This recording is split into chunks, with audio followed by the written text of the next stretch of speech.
Será que autoridades brasileiras podem acabar sendo julgadas numa espécie de tribunal de Nuremberg internacional em função de violações gravíssimas de direitos humanos no Brasil por crimes ligados a abusos de autoridade?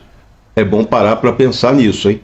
Mas, enquanto você pensa, dá uma olhada no editorial de hoje do jornal Gazeta do Povo. Olha que fato importante, ele chama atenção. Vamos lá. Depois dos atos de 8 de janeiro de 2023, em que as sedes dos três poderes foram invadidas e vandalizadas, o Judiciário em geral e o Supremo Tribunal Federal em particular tinham nas mãos uma chance de demonstrar compromisso com a democracia após 4 anos de inquéritos abusivos em curso. Bastaria que os processos fossem conduzidos estritamente dentro da lei e cada um envolvido fosse julgado no foro competente, denúncias embasadas em evidências que permitissem a individualização das condutas e penas proporcionais no caso daqueles que fossem efetivamente culpados. Segundo o editorial da Gazeta do Povo, no entanto, nada disso aconteceu. Pelo contrário, dobrou-se a aposta do arbítrio e, aí, a tirania atingiu igualmente figuras conhecidas no meio político e pessoas completamente anônimas, sem a menor capacidade de defesa.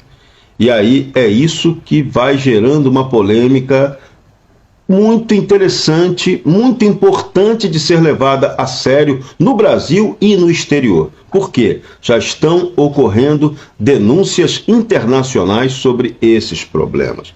E aí vem o ponto importante que traz para a gente refletir sobre a possibilidade de um tribunal de Nuremberg no Brasil. Olha só, existem instituições internacionais com a missão fundamental de promover e proteger os direitos humanos em âmbito global. Denúncias graves contra autoridades brasileiras, agentes policiais e outros servidores públicos já estão sendo encaminhadas a essas instituições. Quais são essas instituições? Vamos lembrar. Primeiro, o Tribunal Penal Internacional, o TPI. Segundo, o Conselho de Direitos Humanos da Organização das Nações Unidas. Terceiro, o Alto Comissariado das Nações Unidas para os Direitos Humanos. Quarto, essa é importante, a Comissão Interamericana de Direitos Humanos, a CIDH, e a Corte Interamericana de Direitos Humanos, o IDH. Isso aí, a coisa é grave e olha que tipo de denúncias essas cortes recebem. Primeiro, para apurar a culpabilidade individual como fundamento da responsabilidade penal por ato considerado crime pelo direito internacional. Segundo, responsabilidade penal internacional que independe de lei interna. Terceiro, posição oficial ou imunidades não podem afastar a responsabilidade penal internacional. Quarto, a obediência hierárquica não constitui excludente de responsabilidade com base apenas em cumprimento de ordem superior. Foi isso que pegou lá na Alemanha do tempo do bigode.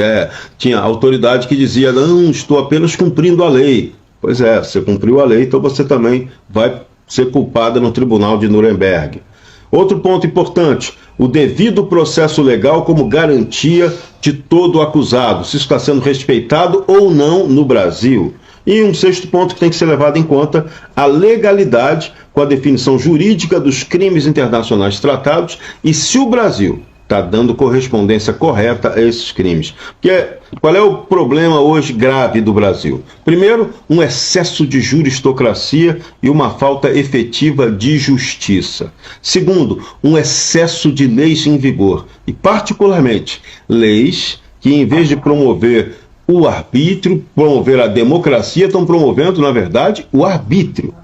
A nossa regulação sobre Estado Democrático de Direito, que substituiu a Lei de Segurança Nacional, ela tem mais punição para eventual historinha aí de tentativa de golpe de Estado, que acaba sendo irreal, não está objetivamente caracterizado o que seria o cometimento de um atentado a um golpe de Estado, na regra, e qualquer um pode acabar enquadrado, de repente, dependendo do tipo de protesto que fizer, do tipo de manifestação que fizer midiática.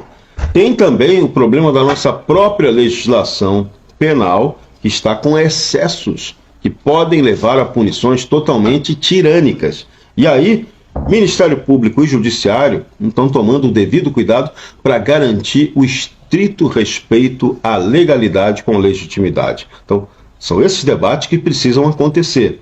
E a coisa vai ficar séria para o Brasil. Imaginem o cenário depois de uma quase certa vitória de Donald Trump na eleição norte-americana. Imagine o cenário depois da já vitória da direita na Europa, que vem exatamente cobrar esse problema do arbítrio, problemas que foram gelados pelo excesso de juristocracia pelo mundo afora. Isso é um fenômeno mundial, não é só brasileiro. E aí o bicho vai pegar.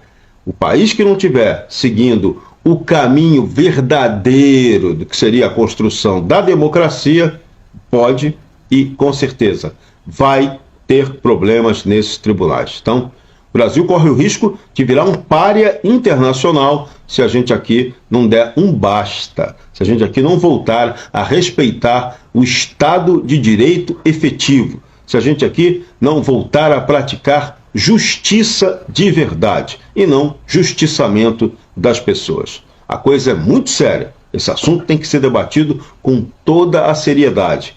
Infelizmente, quem deveria estar cuidando disso com todo cuidado, o Senado brasileiro está se omitindo. E é uma omissão criminosa. Criminosa. Daqui a pouco já dá até para pensar se não vai valer a denúncia de certos senadores aos próprios tribunais que a gente já citou anteriormente. Porque omissão, nesse caso, omissão democrática também é algo hediondo. Vamos avaliar tudo isso. Vamos botar para pensar. Esse assunto tem que ser debatido. O Brasil precisa voltar a ter possibilidade concreta de trilhar o caminho da pacificação. Perdeu-se a chance. Essa chance passou, mas ela precisa ser recuperada. Essa é a missão de cada brasileiro de bem.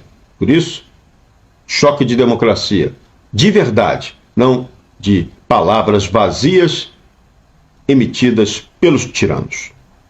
Para o Oliverde Brasil, Jorge Serrão. Brilhante, craque Jorge Serrão com a gente.